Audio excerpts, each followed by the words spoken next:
You know, back in the old days, there was this program called Layaway, where you can go into like a store and start making payments on something, some high dollar ticket item, and once you paid that off every month, it was yours. You could take it home. That's how I bought my first deer rifle from the Marine Corps PX on Camp Lejeune in North Carolina, and it was the first, weapon that I bought that I purchased myself. It wasn't a hand-me-down, it wasn't my dad's, it wasn't anything like that. So I went and I picked out this 30-06, and I just didn't have a lot of money, and so I did the layaway program, but I needed a scope on it, and the cheaper scopes were all sold out, and so I bumped up to like this entry-level Leupold scope and put that on the layaway program and had them all, put the whole package together for me and all that. Made the payments and finally got to bring it home. Ever since then, almost every rifle I've owned has had a Leupold scope. In fact, I'm having a custom rifle built this year, and it's going to have the Leupold Mark 5 HD scope on it. I just killed a buffalo with that scope. It's a really great product. And Leupold, guys, you know them. Everybody knows Leupold. They've been around since like 1907. They started as like a special instrument company or something like that. But these American-made products are fantastic. Whether you're looking for a spotter, binos, a rifle scope, accessories, tripods, bipods, all that kind of stuff. You can find it all at Leupold.com. And I'd really appreciate if you supported this American company that has a great American story. And I couldn't be a bigger fan of a company. And I'm so happy and thrilled that they've chosen to partner with the Western Huntsman. Thanks to Leupold, and thanks to you guys for supporting our great sponsors.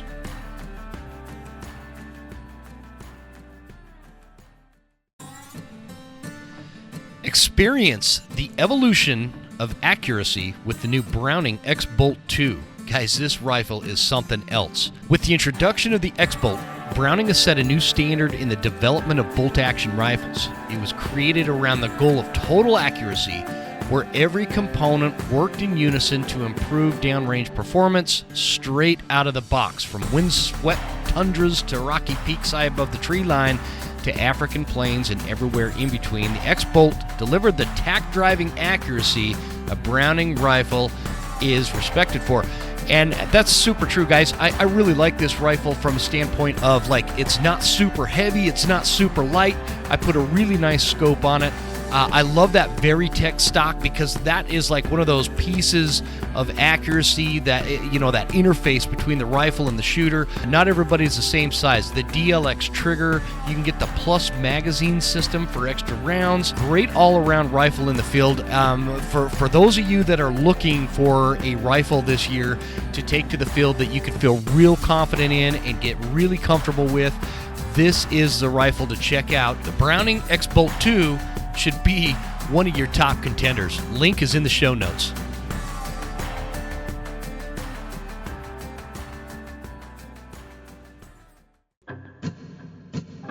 There exists a threat, from anti-hunting groups to politicians trying to give our land away, and we won't stand for it.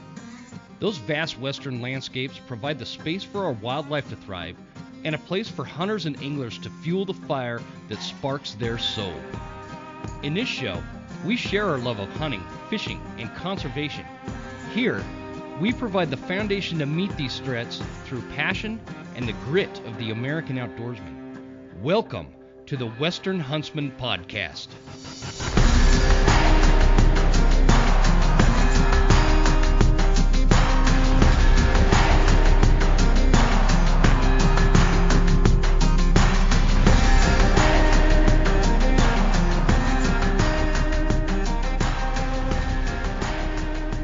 Ladies and gentlemen, welcome to this episode of the Western Huntsman Podcast. This is Jim Huntsman, your host, coming at you from the Broken Tine studio right here in Northwest Montana, where we are getting hammered again with snow, just trying to plug through the winter. But you guys are going to like this episode. Every once in a while, for those of you listening, I get an author on that has put out a book that has, for one reason or another, inspired me to invite the author on the show. And I am, you guys know I'm a big reader, but I'm not a big fiction reader. So this is going to be a new direction, because my new friend Pat Kelly here, he's with Simon & Schuster. Did I say that right, Pat? Yes, sir. Simon & Schuster. So that's the same, if you guys are familiar with like Jack Carr books and all that kind of stuff, same publisher. Pat Kelly has written a book called Rifle Season. And for like a quick synopsis, this is about a hunting guide where something happens and he gets wrapped up into this situation where there's a lot of action and adventure and all this stuff. Anyway, the point being, for a guy that doesn't read a lot of nonfiction, I knocked this book out in like 3 days, which is very rare for me because I only give reading about, 20 minutes a day or so. That time went way up, and it was a great read, and I'm really happy and excited to have Pat Kelly on. So, Pat, I appreciate you joining me, man. Thank you for those kind words about my book. It's I'm always interested in the writing process, and because I'm a writer as well. I've been writing articles for the hunting space. I've written a book that has gone nowhere because I don't know what to do with it, right? Right. But it's about hunting and some how-tos and how-nots and whatnot. And so I'm always interested in having an author on, somebody who actually knows what they're doing, unlike me. And somebody who's written a book that is so, I guess, aligned with my lifestyle. I told you before we hit record, I'm a hunting guide. I'm a lifelong hunter. I'm the kind of hunter that hunting is for me a lifestyle. It's how I built my life to center around this thing that we do in the wild. Yeah. And so when there is a book that speaks like Rifle Season does to as like, well, let me put it to you this way. A better way to put this, Pat. A lot of people try to dabble into writing things about the hunting community or the hunting world, and they kind of sometimes it's totally by accident, but they kind of make a mockery of it. Does that make sense? And it's like they don't know the lifestyle well enough to speak intelligently enough to make it make sense to guys like me, where this book is totally different. It speaks the language. Things make sense in it. Other than there's some great big bull elk, and I'm hoping that you're going to give me the location of that big bull elk in Colorado so I can go find him. But anyway, I'm just excited to talk about it. There's a lot of things to talk about. Can you start us out by giving us kind of a bird's eye view of your background and who you are and how you came to this spot? Well, born in Galveston, Texas, and my dad was in the oil business, but he wasn't in the dirty side of it. He was a chemical engineer, and so we lived in Galveston, and then South Texas, and Louisiana, then Colorado. It was all moving where my dad would go to work for an oil companies like Marathon Oil, their labs. But I hunted everywhere. I'm a Texas guy. I've been gone a long time, but I go black. I got my first shotgun when I was 9 or 10 for Christmas, and I'm in Los Angeles right now. And I spent about half every year in San Miguel County, Colorado. I bought a home. I bought a backcountry home with a bunch of ground. Gosh, it's going on 29 years ago. And it'll be 30 Wow. years in a minute, actually. And that's my first home. And but my neighbors since, I have a lot of trophy elk habitat on the place. I was a screenwriter before this, that I had a long run as a screenwriter out here. That's what brought me to LA. And different kind of writing, and I'll get to that. It's like very different brand of writing, a screenplay opposed to a novel. But anyway, God, my son was 1 or 2. And instead of buying a home here in LA, the screenwriter's life is feast or famine. And you go from famine, then boom, you get some work, you get to keep working. We could afford a house out here, and we weren't sure we wanted to live here. And we went and bought a home 825 miles from where I'm sitting. We were living in an apartment. My son was tiny. And we bought our backcountry home instead. Everyone we knew thought we were out of our minds. But I'm a Colorado boy. And here 29 years later, it's the center of everyone's life that I know. My buddies hunted. All my friends are up there. My brothers are up there. People up there when I'm not there. That's what I mean to say. Yeah. So it fulfilled its purpose. So anyway, the screenwriting thing went on and on. We can talk about that in a bit if you want. But I retired. And writers, it's Jim, it's hard for writers to retire. And I really wanted to write a novel, and I dialed through subjects for novels, and being a movie guy, it's really easy to pick something that's wrong. I kept coming back to my life in Western Colorado. 6 months a year, I live at 9,000 feet on my place. You don't see anything. You don't see another home as far as you can see. And my buddies hunt elk on my place. And we have a lot of elk on the place. And starting in late September, I walk up to my gate every day, multiple times. And it's always the same thing. We get invaded by guys from strangers from Texas, New York, Florida, come down to get their big Colorado elk down there in that corner. We've got a bunch of them. And basically, as I was flopping around for a book idea, trying to stay in the lanes of what I understood, what I deeply understood, and I kept seeing these guys. They'll be to pick up out by my gate. It's big old meadows up top. County road, gravel county roads. I've got a rickety split rail fence that couldn't keep anything out. Elk jump over it like it was a little bench. And there's guys with guns, strangers, guns in the rack, glassing my place every day. They're glassing, they're looking right past me. They're looking at elk behind me. They're looking past the no trespassing signs. And I don't know any of them, and they're all armed. They're not my neighbors. And the idea came to me, what a great setup venue to settle a score, to kill someone and get away with it. Yeah. The middle of rifle season. Mm-hmm. And there's just, you know what I mean?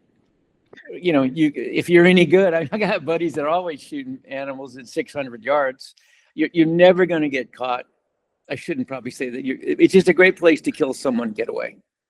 Especially it is. I love the idea of it because, as it kind of alludes to in the book, it's like, there's all these people that are, a lot of them aren't even from the area, unfamiliar with that country, out there traipsing through the woods with guns. Yep.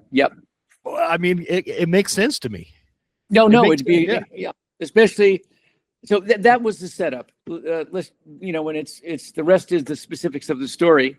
I wanted people from far away. I wanted the bad guy and the guys that guard him to be complete outsiders. Mm-hmm. And I wanted the existential threat to be the place as much as the bullets and the guns.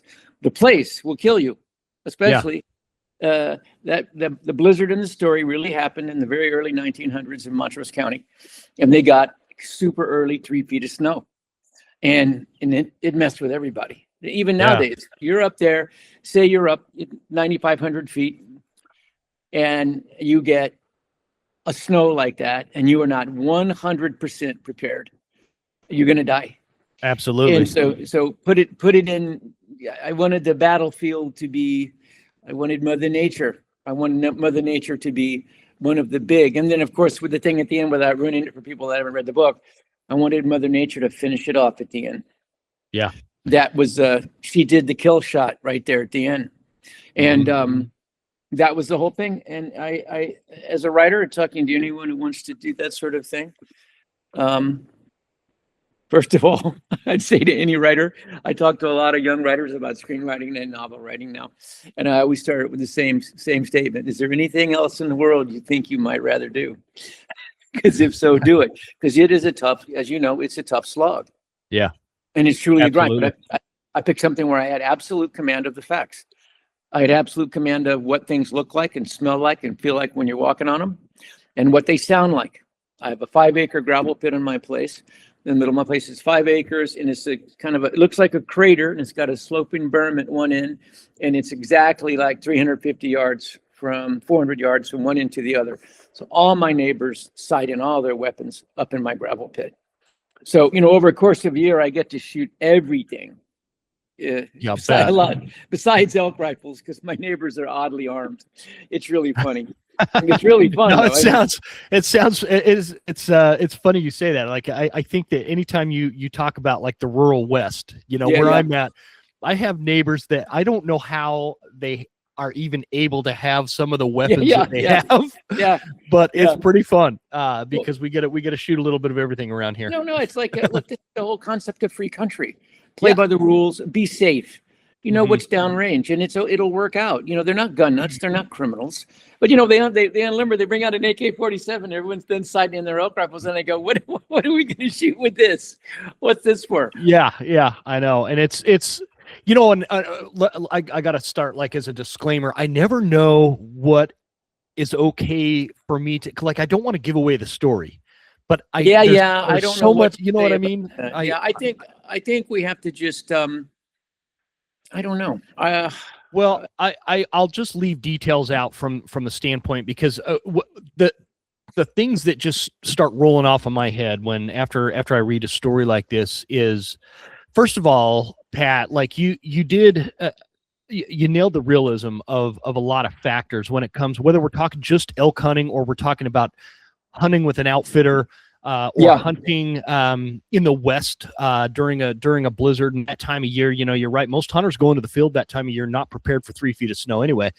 And then there's other factors too. You know, I was in the Marines and involved in the area where Mr. Petrovic comes from. From the book, and I have experience in that region, and so there was some realisms that again, not to overly flatter, it's just a lot of authors will try to write things about things that they don't truly understand, and it makes it so that I don't want to continue reading it. You know what I mean? No, and honestly, when I first got the book, I'm like, oh, you know, some guy's gonna start writing about outfitting and elk. Some Hollywood hotshot pain in the ass screenwriter. Let me see what this is. And man, as I started going into it, the one thing, like the opening scene, I guess is what you'd call it, whatever sets it up to make it so the main character, his name is Mace, for those of you listening. Yep. Mace, you know, what happens in kind of that opening introduction. I never, as a guide, I never thought about that being a possibility, but that actually could happen, especially if somebody, well, again, I don't want to give away a bunch of stuff in the book. You guys listening just got to grab this book. It came out January 27th. Today we're recording it the 29th. It's going to be the first week of February by the time this is live. But that's okay. Anyway, before we go any further, where can people get the book? Everywhere. Hudson's, I don't know about Barnes and Noble. I guess, I'm not sure. I know it's going to be at the Hudson's at the airports, and it's probably going to be everywhere. I'm sorry, I don't know. Probably like Amazon. Probably like, you know. Oh no, it's all over Amazon. Oh, okay. It's on Amazon. That's it. Okay. Everywhere. So and it's at bookstores. It's at a ton of, like, was it a bookstore in Denver day before yesterday? The Tattered Cover. That's the biggest bookstore in 5 states. Yeah. They had it. They're the ones that invited me, and so but back to the beginning. People don't understand. Bow hunters do not wear orange camo because they're not in the same. That's why the seasons have so much separation. Yeah. You know, and but also, even aside from that, the person that you're talking about that kicks off the whole prologue, the person that gets killed, is violating the rules. You know, you want to sneak around in full camo during rifle season, well, then good luck. Yep. You know, that's you're taking, when you have guys coming from out of state that aren't used to elk hunting get itchy trigger fingers when they see a bull, you're running a huge risk even with orange. Hence my aggressive behavior to these people. I don't, you know what, in the end, when I see them glassing my place, I just trust people to be honest. Mm-hmm. And then I don't worry about it. And my friends who hunt my place, all I tell them is, do not shoot my house. Rule number one. Okay. Yeah. But yeah, it is to your point. It is, you have to be careful what people you don't know when you're talking to them about firearms. You just don't know what kind of stuff you're going to step on. And speaking about your place in Colorado, so are you like surrounded by public land or something, or why are they glassing it if it's no trespassing? It's just it's very curious, or let's see. I compared to my neighbors, you can't have a home on less than 40 acres on this. We're about 15 miles west of Telluride, which I never go into anymore because it's become a bougie holocaust. And so I have about 300 acres, and tucked on one side of me is a ranch at 11,000 acres. And then farther down from me, there's a couple of bigger places, but around me, then on the other side of me to the west, it's largely people with 50 to 100 acres. And so you don't see anybody from my place, but within my 300 acres, I have a half-mile creek, and I have, big changes in elevation and ton of timber and different habitat. The elk love it. The black bear love it. I've got at least two pairs of mountain lions and got wild turkey. I got sage grouse. I got rabbits. I got coyotes. Wow. And I have black bear. And so yeah. Is there like an incentive involved in doing this podcast? If I could sell so many books, I get access to hunt that. Is that kind of the deal we're going to work out here? I wish you, well, you can. Can you see the surprise on my face? Yeah, no, we'll talk off camera. We'll talk off camera. No, yeah, I kind of restricted to before I bought that place. I have neighbors that became dear friends all over these 29, 30 years. They've been hunting it before it was my place. So a couple of them, older guys, they've been hunting my place for 50 years. Wow. And my wife is less comfortable with hunting than I am, and they adore her. And they every year they go, "Are you sure Nancy's okay with this?" They're the nicest people. And I say, if she wasn't okay with it, she would tell you. So don't worry. You know, there's a lesson in what you're talking about right there, just from a standpoint of, one of the big questions I get as a podcast host is, and a big discussion on the show is, how do we get access to private land? How do we approach landowners and try to get access? And I always tell people that one of the biggest mistakes hunters make when they're trying to get access to a place, is make it all about themselves. Can I hunt here? Can I come on your property? And I'm going to be really respectful. I'm going to close all your gates. instead of coming at it like, hey, what do you need help with around here on this property? Do you need some fences fixed? Do you need some hay stacked? Do you need help with whatever? And in exchange, maybe I can do a day of labor for 3 days of hunting or whatever, and the other part of that, to what you were saying, is respecting the landowners themselves from that standpoint of, hey, I want to make sure your wife is comfortable with this. Is she going to be okay with this? I don't want to do anything that, and that's an important thing. And that's why these people have access to your place every year. So and that's cool.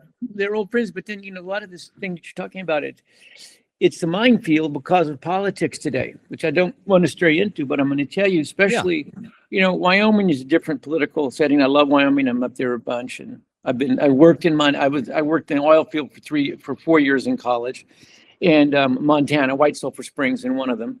And you know what, Colorado, because of its real purple it's really kind of a purple state, and a lot of my neighbors are so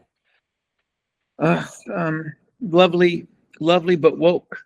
And there is some anti-hunting themes out there in the world.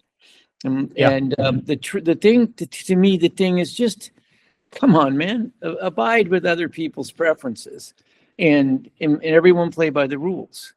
Yeah. And especially with guns, it's just got to be safety first. And if you don't have range time and you don't have safety training, you shouldn't have a gun. And I mean, I talk to some people I know that are my age or older, and they've got handguns at home here in Los Angeles. And I'm going, well, offhand, I'm more afraid of you than I am a home invader, because I don't know if you've ever had any range time. And they don't I know. You know what I mean? Yeah, I know exactly what you mean. I mean, as we're talking about, like from the outfitting standpoint, as a guide, you never know what you're going to get when somebody shows up, and I'm always, my biggest concern is, and what I tell my hunters is, if that muzzle points at me at any point, getting in and out of the truck, if that muzzle points at me, if we're hiking up a mountain and I turn around, that muzzle's pointed at me, we're done hunting for the day. We're going to go back to the lodge, and you're going to, I don't know, but we're done hunting for the day. We're going to spank you. Yeah. And if it happens again, you're going to have to find somebody else to take you out, because, and I'm always surprised with, like, a big concern is what is somebody's capability with a firearm? Are they going to be able to hit this elk if I find them an elk or a deer or whatever? They're usually quite a bit better than what I initially give them credit for. And so, I take them out and test them on the first day on the range, you were talking about in the book.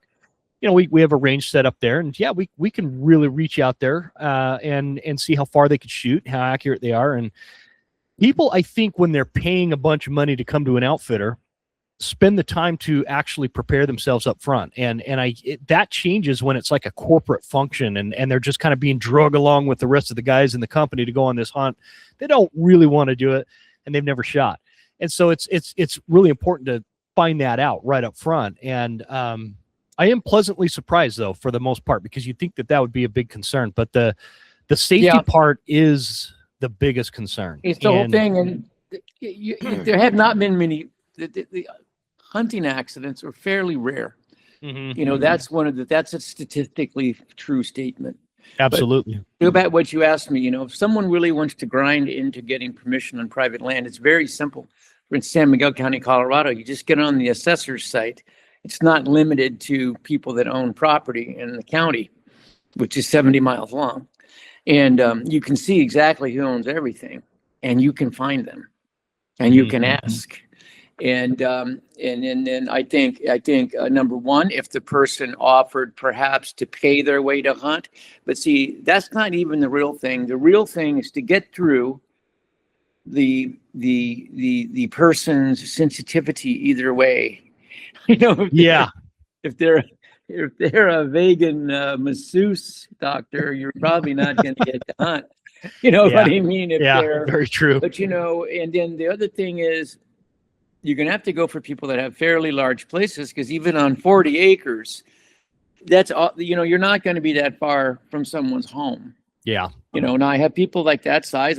One of my neighbors butts up to me, and it's 40 acres, and he lets people hunt his place. It's a very, very backcountry Colorado thing, our mesa.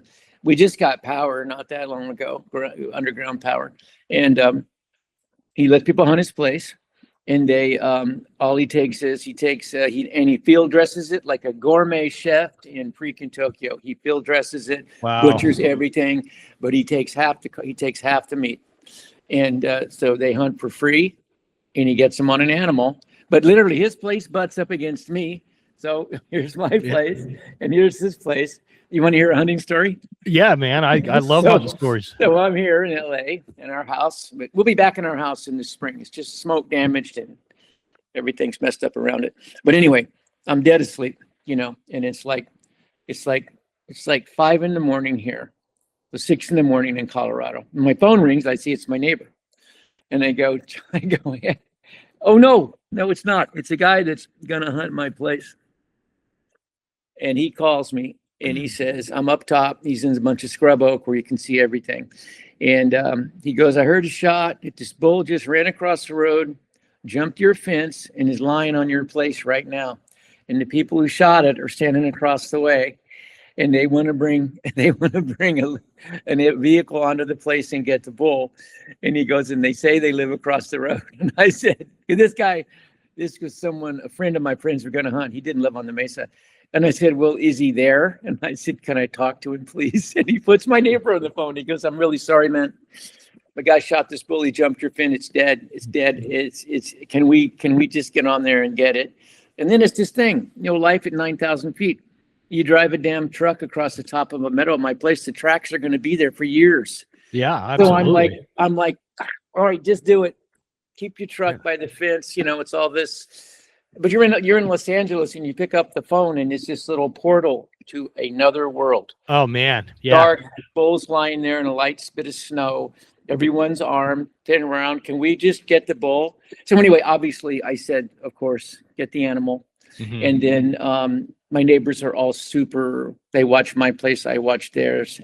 And that's how the mornings unfold there. And that guy got a big bull. Was it? Yeah, that's must awesome. Have been standing right. Well, my ground goes across up to my neighbor's place, and I don't care who he lets trespass on my place. That's fine. But then later on, of course, a week later, he brings me 20 pounds of steaks and sausage and roast, and mm-hmm. It's a great way. But that's how it rolls. That morning. Yeah, it's a tit for tat kind of thing, right? Like there's got to be a give and take when it comes to that kind of thing. And that's what I try to tell people, with our outfitter, we have a lot of private landowners here locally that we have access to take our hunters on, but they don't do that because we're nice and Yeah. smile nicely. It's there's an exchange, where we do work, like the guides will go work on these ranches when the Yeah. rancher needs something, or we pay them. There's a trespass fee that we pay, and that goes up if they get an animal. It's a great way. Like, we've got this grumpy old guy. He's got about 300 acres. Like you were saying, he's a cattle rancher. He's been doing it for years over here. Yeah. We got a huge bull on his property this year. And it was actually a public land bull that just happened to come down that particular day. And anyway, we're me and my buddy, we're going over there to help him fix fence along the back part of his property. And he gets paid, and we go over there and fix fence. And so anyway, I didn't mean to derail this with how to get access to private land, but it's a good conversation. Yeah, no, it is, because my boat, like, everyone I know up there hunts. I sound like some elitist, but I have an arborist, because we have so many dead trees right now around the place. It's just, we've had not had good snow. We've not had cold time, and we had absolutely no monsoon last year, which is a deadly combination. And so, like, the boat, these guys that all come to work, they're young. My son's like almost 32, and they're all in that range. They're robust young guys that work up there and do all the hard work, cut down these big trees. And they'll be at the end of the day, they're having a beer on my deck, and they're all just staring, because the elk will be, especially if it's August or something, the elk are just stacked up over there across the way, about 400 yards away, and they're just looking. And then they look at me, and I go, no. I go, what are you going to do? You're going to run over there now? No, they're so funny. But they're just looking, because no one would ever know. My place is so out of sight.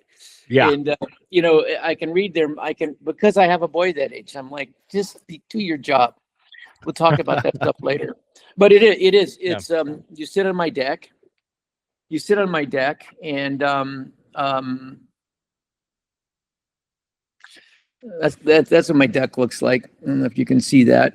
Oh yeah. Oh, very nice. See that? It just drops off. Yeah, that's not what I was picturing. That was not what I was imagining. I imagine more kind of that juniper pine type country, but that's pretty nice timbered land. No, it's deep. It's ponderosa and spruce and aspen, and it's a really deep cut with that spring at the bottom. And down there, it's all alder and willow, and it's all cut up and deep. And I could see why you have a lot of elk on it. Yeah, that's beautiful. Yeah, they like it. And they're also often right by the house, and drives my buddies crazy. They're right there, and they know that they like it. I know they know the seasons.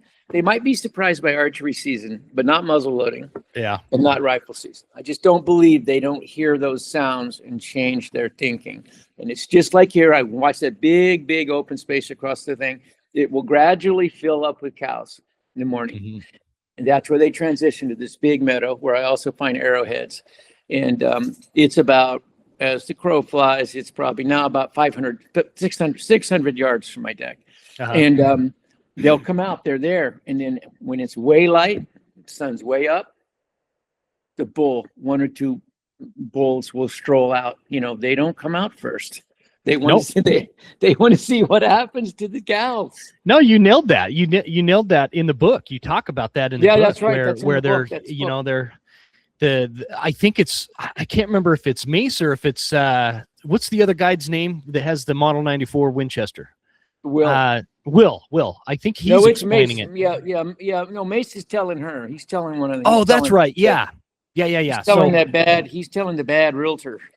Yeah, the bad realtor. I like that character, actually. That was a really good character. Some of the thoughts, stuff like that. But I made her an anti-hunting girl. I wanted that dialogue out there. I wanted what you think. There are a lot of people like that. There are, and it's interesting. When it comes to like the anti-hunting movement or whatever. The vast majority of the anti-hunter are not vegan. They're meat eaters, but they're anti-hunting, and so I've been diving into some of that stuff lately. Because you like fish, insanity. Right? You're a boater, right? You do that. Oh yeah, right? Oh yeah. Yep. Catalina's straight out this window here, 35 nautical miles, and my son and I go out there. We have a boat. We fish hard out there, Yeah, no yellowtail right now, but bottom fishing good. And we catch big yellowtail and stuff like this. And, you people, any of this thing, or you ever let any of them go? And someone will ask me that, someone who I know really well, do you ever just let him go? And I just suddenly picture that person with I've been in a damn sushi restaurant with him. What do you think happened to that fish? You think someone just euthanized it somewhere on a little bed of ice? No. Yeah. They got dragged out of the water. It didn't grow in a cornfield. It was a live animal. Got hooked and gaffed by some rowdy guy like my son. Yeah. Here you are eating it. And you're right. It's a bizarre, it's a predicament. It's a predicament talking to people that don't think it's real. I'd like to welcome Mystery Ranch as a sponsor to the Western Huntsman. This is a great product. Specifically, we're going to talk about the Mysterium line. Those packs include the Sawtooth 45, the Sawtooth 65, the Beartooth 85, and the Marshall 105, depending on what you're doing with the pack. If you from day pack to backcountry, plenty of space. I like what they wrote on the website. Between the disciplines of calculated preparation and in-the-moment focus, an intangible alchemy exists. We call it Mysterium. It is our most ambitious, tech-rich line of Mystery Ranch hunting packs, constructed for the most methodical hunters. I'd agree with that. It's a great pack, guys. I really like the ventilation system. When you put it on, it's nice and tight, but you're still breathing a little bit less of that buildup between the pack and your back when you're sweating and out there packing through the mountains and whatnot. It's a super functional pack, very comfortable, very good at carrying loads. I've been using it all spring between bear and just like I do a lot of rucking to keep in shape, and it has done a phenomenal job. I've got a lot of top-of-the-line packs out there, and I've always kind of geeked out with packs, but I really do like the weight distribution and the way that it allows you multiple options as to where you're going to either carry a water bladder or one of those Contigo containers or whatever you're going to use. Really impressed. I love the ease of how everything functions on it, too. You don't need to watch a bunch of videos to figure out how to undo everything to pack a bunch of meat out. That's really important for a guy like me, I promise. I'm not super smart. So the simplicity, the comfort, the load distribution, it all makes for a wonderful backcountry hunting pack. If you are in the market, check it out at mysteryranch.com/mysterium. It's an interesting dynamic from a standpoint, for me, Pat, I respect somebody that doesn't have any interest in hunting. I respect the person. No, I get it. My wife is like that. My wife, I cannot get her to go hunting with me. She does not want to pull the trigger. I took my daughter on a bison hunt a couple days ago. Well, last week, and wow. my wife did not want to go. She was there, but she didn't want to follow the bison through the trees for the shot. And so she stayed back, and she came up after the shot. Yep. And so, I respect that part. What I don't understand and what I can't grasp is this concept that I hate what you do.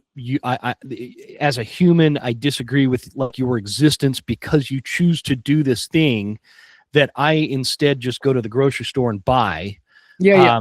It's a weird dichotomy, if you will. And so, it's something we've been dealing with on this show for 6 years. It's civilization, looking there. It's the flip side of it.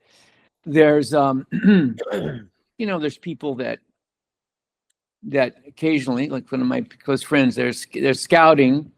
They might get permission from other than me on the same mesa. Our mesa's big, but my friends know everybody. They might get permission to hunt some other spot near me. So they'll be parked on the road, not even on opening day, like before that, just doing their scouting.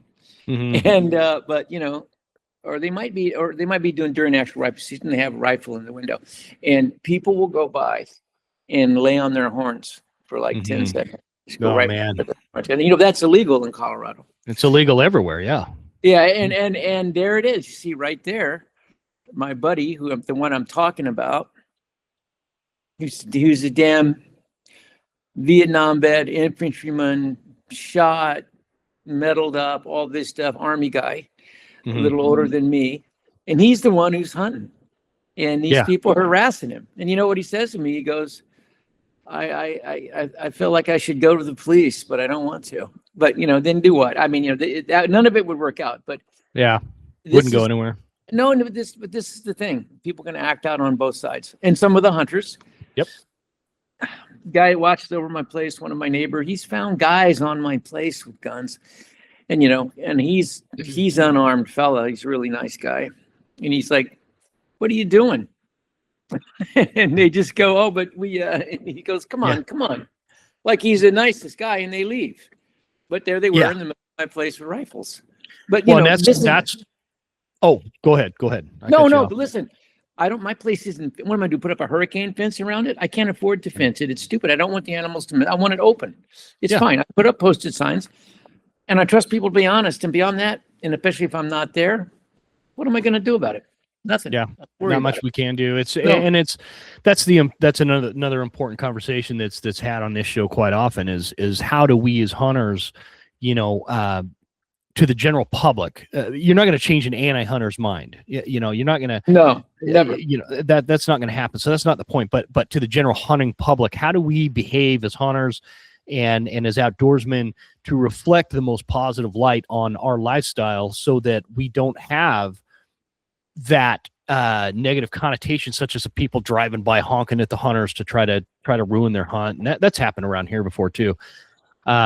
Anyway, yeah, it's again, I'm getting a sidetracked here, Pat.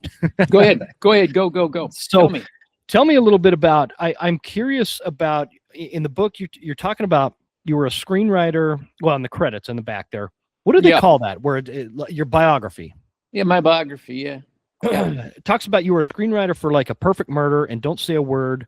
And then you transitioned to being a novelist. What have you always wanted to write a novel, first of all? Is that something that just kind of, or was it like this thing where it's like, okay, I've done this screenwriting thing. I've had some success here. Let's try writing a novel now. Yeah. How did that happen? I really wanted to be a screenwriter. I thought about being a writer a long time ago. And then my father died when I was 15. My other brothers were 12 and 8. And my mom was an English teacher. And that kind of wrecked things for a 15-year-old. But I deeply wanted to be a writer. The first thing I tried to write about was my dad dying, but I was too young, didn't know how to do it. Anyway, I go to New York. I become a freelance writer, copywriter, and I write a screenplay. Nothing happens. Write another one. And lo and behold, these people want me to come out and talk to them. And I fly all the way out there and nothing happens, but it's okay. So I go back. And then I finally sell one. And I moved to LA. And I got busy. And a couple Michael Douglas movies. You get a couple movies made like that. Back when that was a feature big thing. Features were really big. Now the features have been slaughtered now. There's just not many movies get made. It's all platforms, streaming. Like streaming, yeah. Yeah, there's movies that get made, but not many. Anyway, what happens for those of us that work, to be in the Writers Guild of America West, which is about 11 or 12,000 of us, but I would say even from then, my career to now, I would say there's a few thousand of us that really work, that do everything. So it's a pretty slender, rugged business, high attrition rate. So you get a couple movies like that made. Then I spent 10 years rewriting similar scripts. You become a rewrite guy. And as I say, I was overpaid and misunderstood.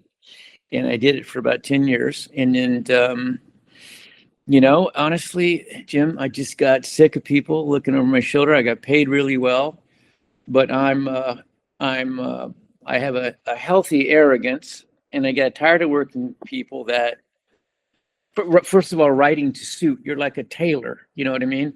You can put a damn screenplay on, it's so skeletal and supervised compared to a novel. I did not know how to write a novel though, so I just retired, literally 6-7 years ago, and coincided with one of with the shepherd that we had at the time that Vince is based on. Vince is based on our current shepherd, who's not where I can grab her, but and I just traveled, and then came back, and I wrote a novella about being a screenwriter in Hollywood, in which all my agents there, everyone really liked it. We couldn't do anything with it, and then I thought, okay, okay, now let's really do it. And I just decided that was what I was going to do. And I have several novelist buddies that are quite successful, and they said, good, just be happy with being paid laughingly less than what you made, and be prepared to throw away twice what will end up in your book. Really? And all that is true. All that is true. Oh, I threw away twice what I came up with. Took me really about 3 years, and but they didn't know what I was doing. But what saved me is I had a couple other ideas, but they were quickly dismissed. I would run them by my buddies, my novelist buddies, and they'd be like, "You really want to spend 3 years on this?" And I'd go, "Actually, no." And this, and then they go, "What else?" And then I told them about what about rifle season, and it was really. This is the benefit of being a writer for a long, making my living as a writer for going on 40 years, is to know people that will not bullshit you. This is the key to having it, key with your relationship with an agent. It's the second they bullshit you, get rid of them. Just forget it. And that's who you pick. And same with my buddies, everything, they were all like, that's it. And then of course they were like, a couple of them were like, that's like the best screenplay idea I've ever heard. And they were like, what are you going to do? And I said, I'm going to write a novel. They go, but you could probably sell that. And I go, yeah, but I'm going to write a novel. So it was very simple. How long would you wait to get even with someone that wiped out everyone you knew?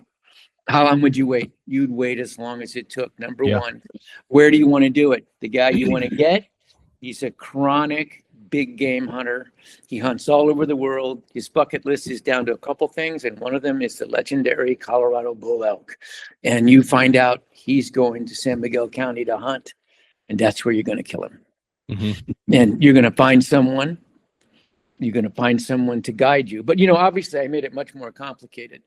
Because what happened was when Hazim could afford to have someone killed, he was like almost like Blackwater. There is a Blackwater sort of jihadist outfit operates out of Eastern Europe, and he's not a jihadist. He's a professional. He's a Muslim mercenary, and he's beat to shit up. He's been shot. He's past his prime. He's a good shot. But he's not as good shot as the people that he can buy. And so that's how the story kicks off. So, but the thing from screenwriting to being a novelist is honestly, Jim, I did not like that version of myself.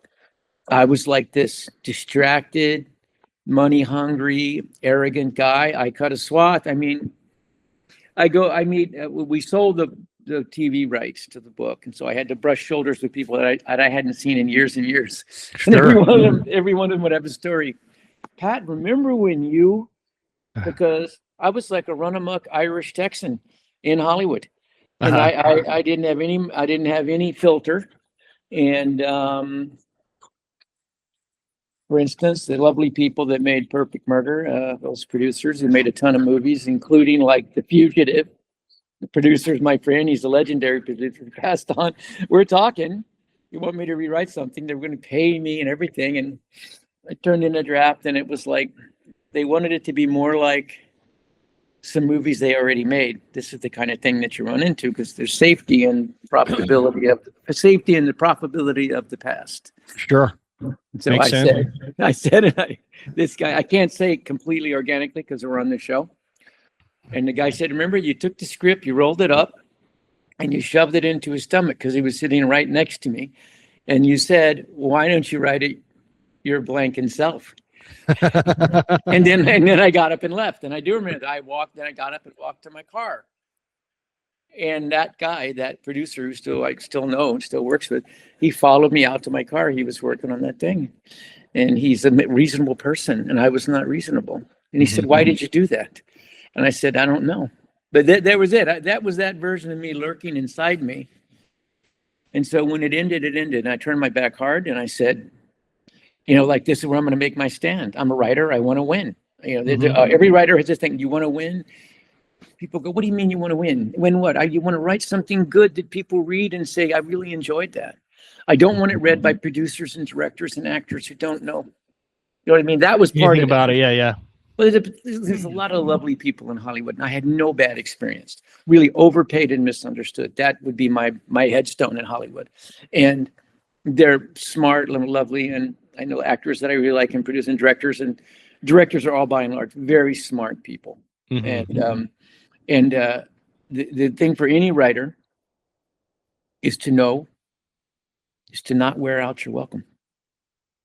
And in Hollywood, it is a little bit like high school. Mm-hmm. Don't wear out your welcome. Cliquish kind of thing, yeah. Yep, and it's based on this thing.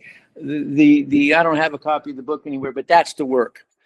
A novel is work. It's every day.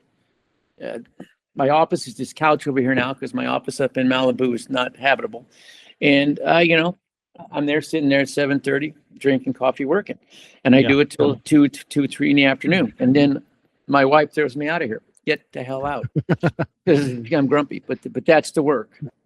So essentially, being a novelist allows you to be and write a little more authentically you. Is that what you're saying? Than like being a screenwriter? Me. The difference between a novel and a screenplay is really simple. It's fundamental. In a screenplay, you cannot tell the viewer or the reader of a screenplay what the character is thinking without a voiceover.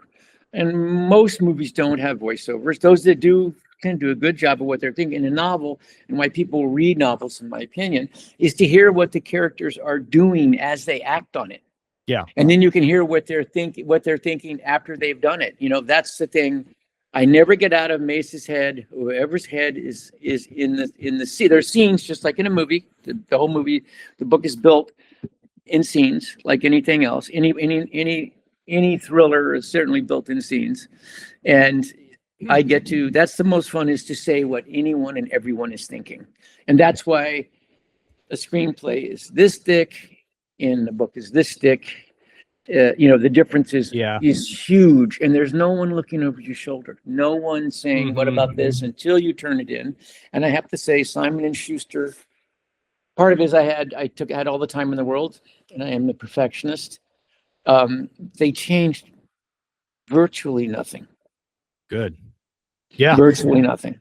Well, I think, and this is something I want to ask you because my experience going back to somebody who reads a lot of nonfiction. I read, history books, business books, entrepreneur stuff, self-help sometimes even, whatever. Switching to this novel and getting into it and like starting to pick up on these little details that you're painting these pictures, and I'm starting to realize that, man, that to me, that makes sense in my head. It's not, I don't like fantasical, non-realistic stuff. It's not my thing. I don't like, everybody's like, asking me, what's that movie that everybody loved? Game of Thrones, that show. I've never seen it. I don't want to, that's not my thing. I don't want to watch it. Right. Jim, here's two of us in the whole world. I've never seen it. Okay. Well, we're like kindred spirits here, because I could care less. I don't want to watch a show about dragons and stuff. So I'm reading this, and what's funny for me is I have like this attention span that's quite limited for an adult mature male, should be longer. And so usually I'll read for 20, 30 minutes with a book, and I'll put it down and I'm good for the day. This one, I would do that. And then I'd put it down and I'm like, okay, I need to get back to work, or I need to go do this. And what was going on in the book, the context of the book was driving me crazy. I'm like, wait a minute, what is Hazim going to do about that? Or what is Mace going to do about this? And so I'd turn around, I'd go back down to my little reading chair in our, we've got like this reading nook in our house. And my wife and I read a lot. And I'd pick the book back up, and I spend hours reading this book. Thank you. The reason I'm saying this is the context.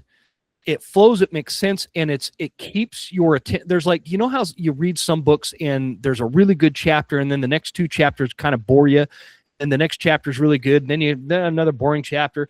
This one wasn't like that. It was just consistently thrilling the entire way through, from a standpoint of the context was always really engaging and interesting.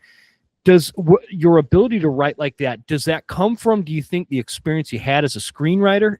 Did that help you become a better novelist?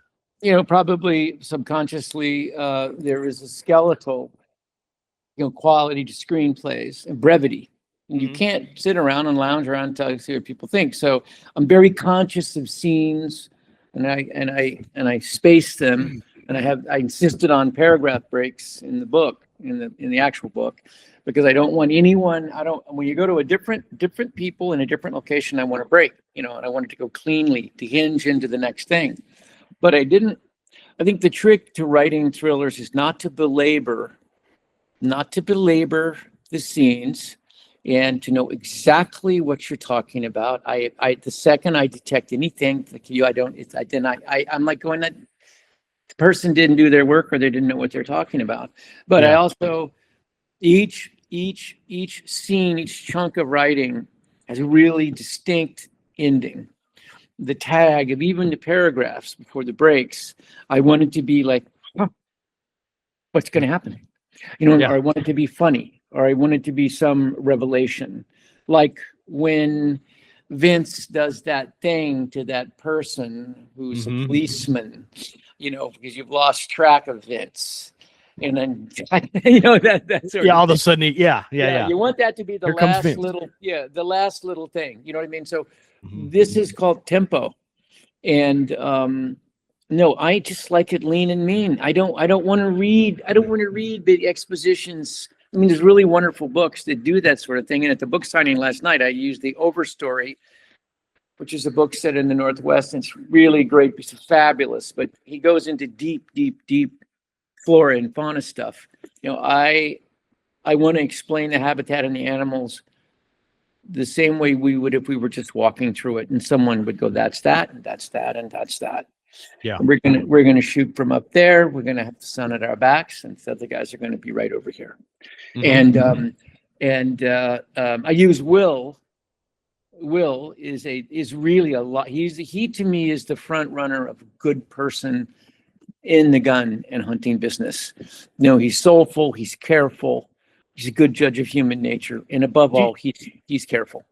Do you know somebody like that in person who's an actual outfitter, or how did you get that knowledge of that side of the business? Because there's this business aspect to outfitting that you kind of nailed. No, I met him, and I'm gonna keep his name out of it, but where we met? Yeah. I met a couple guys in Ouray, Colorado, in the hot springs. The Ouray, Colorado, you got to go there.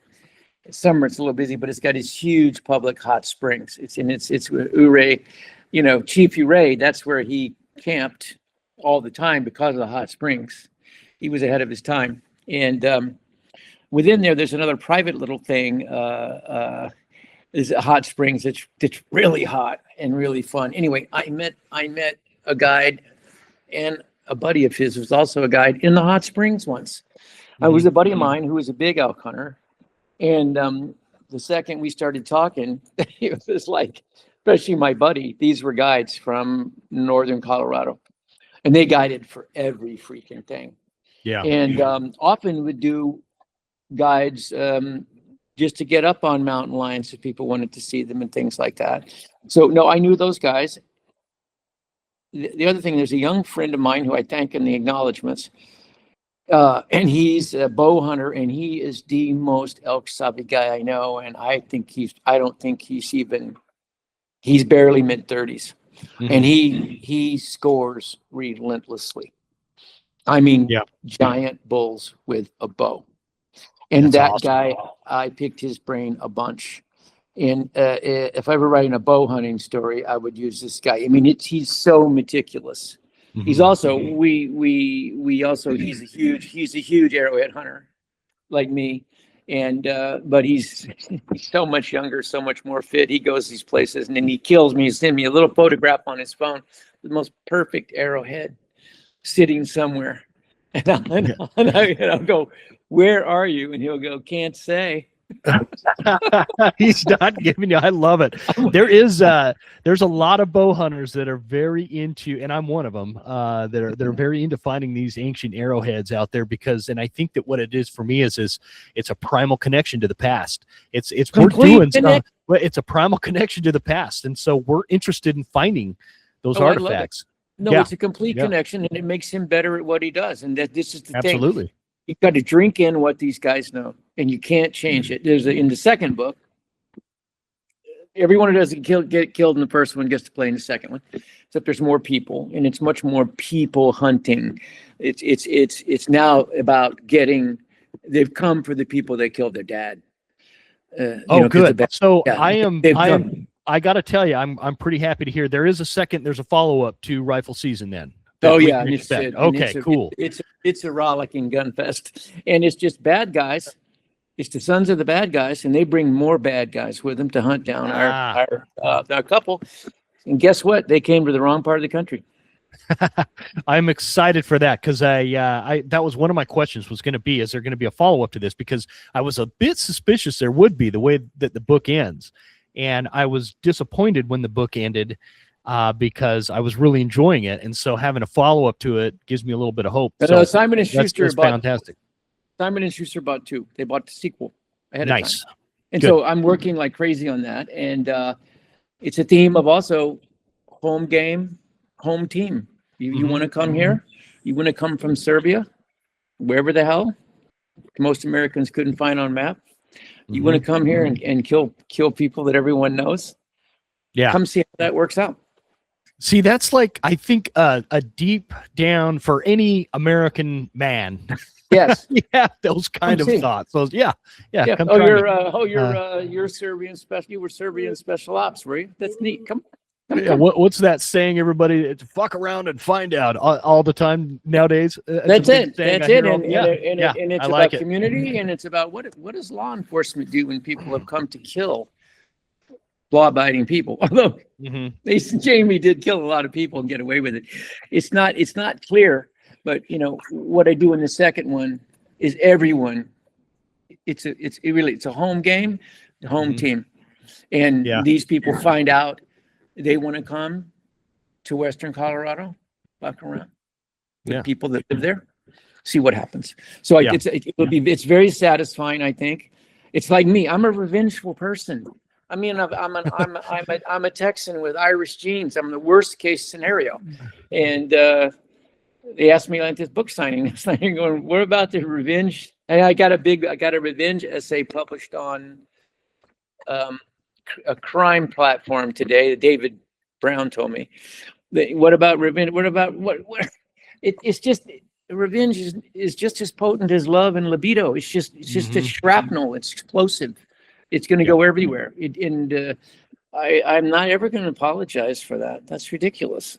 No, you shouldn't. I mean, I think that it's just a natural human instinct to have this plight for revenge when they've been wronged, and so it's very satisfying when there's a story like this that where there is going to be this revenge factor in it, because it's a wild story. I mean, the book Rifle Season, it's a wild story that is not so wild that it's unrealistic. You know what I mean? No, and that's what I like about it. I got to tell you one more realism story. David Brown. He's the guy at Big Thriller. Oh, he's the one that. Yeah. He's the one that connected us. Right? There was a thing when we were going through what little editing we did have. They were checking everything as they should. Such a nice guy. He just sends me this email. He goes, Pat. He goes, I know you know way more about me. I know you do, and I hate to even bring this up. So in one little thing. Clay hands Mace his Glock 45 when they have this little bear incident, when they're looking for the mountain lions. The bear comes up and Clay loses his shit because he's from Phoenix, pulls a gun on the bear. Mace is like, you're carrying a concealed weapon on this nature hike. You out of your mind? Remember, they have this back and forth, and they go, they have this back and forth. And then he goes, give me your gun. Give me your gun or we're done. Just like what you said earlier. Give me your gun or we're done. And so he does. He takes the gun. And as Mace takes it, there was a leftover line because there's a lot of guns in the thing. And I said, Mace, put the safety on the Glock and put it away or whatever. And David Brown goes, I thought Glocks were famous for no safety. And I was like, oh, gosh. He caught this huge error. There's just this little sliver of a safety in the trigger, of a Glock 9. You know how they work. So there's just that little thing. There's no external safety, which of course I knew that in my sleep, but it slipped through. I said, you're working. He grabbed the gun, put it on safety, and he goes, I just think, aren't they famous for no safety? And I was like, oh, David, my goodness, thank you. I would have been vilified for that. Someone would have found it and said, that guy doesn't know what he's talking about. So there's the details of it. I mean, I say this on the show all the time. It doesn't matter what you say or do, especially on this show. I get vilified all the time because I'm mouthy, and I don't care. That's part of it, No, but I don't mind being vilified. I don't get vilified for not knowing what I'm talking about. No, that's great. I think that's a good detail. I didn't catch that, but maybe that wasn't in this version. Got fixed. Oh no, it got fixed. Okay. Oh no, he got it before it went out. He saved me. The David, last if you're question. Watching this, you saved me. Yeah, thanks, David. One last question. The last question, because I know we got a quick timeline here, but I want to talk about the lever action that Will carries. Yeah. It's open sight, and the reason why I want to talk about it is I don't keep meaning to bring me back into this, but I'm a guide, and I go when we leave the truck. Now this changes. Well, no, it only changes when I'm on hunting private property. But when we leave the truck, I'm carrying an open sight Model 94 lever action rifle, right? It goes with me. Sometimes I sling it. Sometimes it's in my pack. It depends on how far we're going, but I've always got it. And it's because we hunt. We're in grizzly country. We've got wolves. We've got mountain lions. We've got a little bit of everything here in Northwest Montana. So, it's important that I've got a handgun and I've got my rifle. Why did you choose that gun, and why does Will carry it in your mind? It was his dad's. Okay. That was his dad's rifle, and I think look, if you were going to my house right now in western Colorado, you'd find my dad's goose gun. You'd find a couple of rifles. You'd find some old 22s. You'd find my 410 I got one Christmas when I was 9. Mm-hmm. You'd find the 20 gauge pump that I got, my Dove gun, with for my 15th birthday. And these guns are now basically all my son's prized possessions. That's a hand-me-down from his dad. And like the guy says, he goes, why are you bringing it? And he says, habit. Yeah. It's just a habit. It's the same as, it's the same as bringing your cell phone these days. That's what he got it for. And I wanted Mace to use it in the end. I wanted Mace to use it the way it's supposed to be used. It was a nice touch, and it was really exciting for me because my rifle, that rifle that I was telling you about, my 94 there, it's an heirloom as well. It's very sentimental, and I take it. In fact, I mentioned my daughter shooting that bison the other day. That's what she used. Did she really? Wow. That's how we get our mountain lions. That's how we get, it's killed a lot of deer. And so it's a very important gun. And it was a nice touch in the book to kind of rope that into this thing from like an outfitter guide standpoint that, obviously we do. I actually explain it to my hunting clients just because, when I go out, I do want to make sure I'm getting a big tip at the end, right? And so I go into a little more detail about why I'm carrying it, but it's important. It's a great touch to something that I think would usually be left out in the context of a story like that, because everybody thinks of hunting, your book's called Rifle Season. Everybody thinks of rifle season, these modern, rifles with all the technology and the gizmos on the scopes and the apps that connect to your scope to tell you what angle to shoot at. And this old guide is carrying a hand-me-down Model 94 lever gun without a scope on it. I love it. That's a great touch. So thank you. And that's why your clients shoot better than you think, because they're modern weaponry. Most anyone absolutely can hit anything at 250 yards after 2 boxes of shells. Yeah. No, and I wanted that gun to save him. That gun saved his ass. Mm-hmm. But those guys forgot about it. Yep. They forgot about it.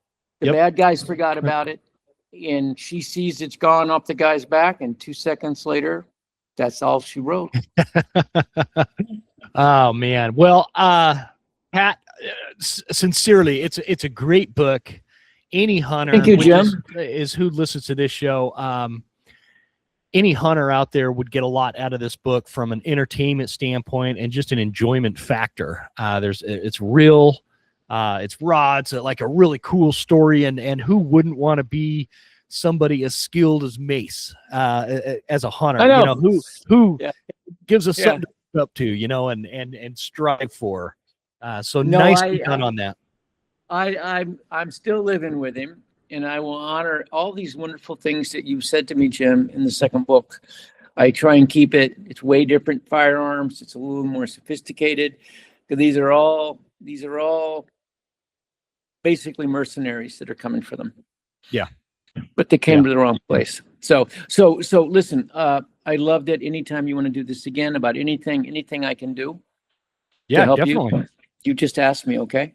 Well, I sure appreciate it. I would love to get you back on when it is time for book number 2 to come out. When do you expect that to happen, by the way? This year. This year. Okay. Well, let's just make sure we stay in touch. Whether it kills me or not, it's going to be this year. Okay.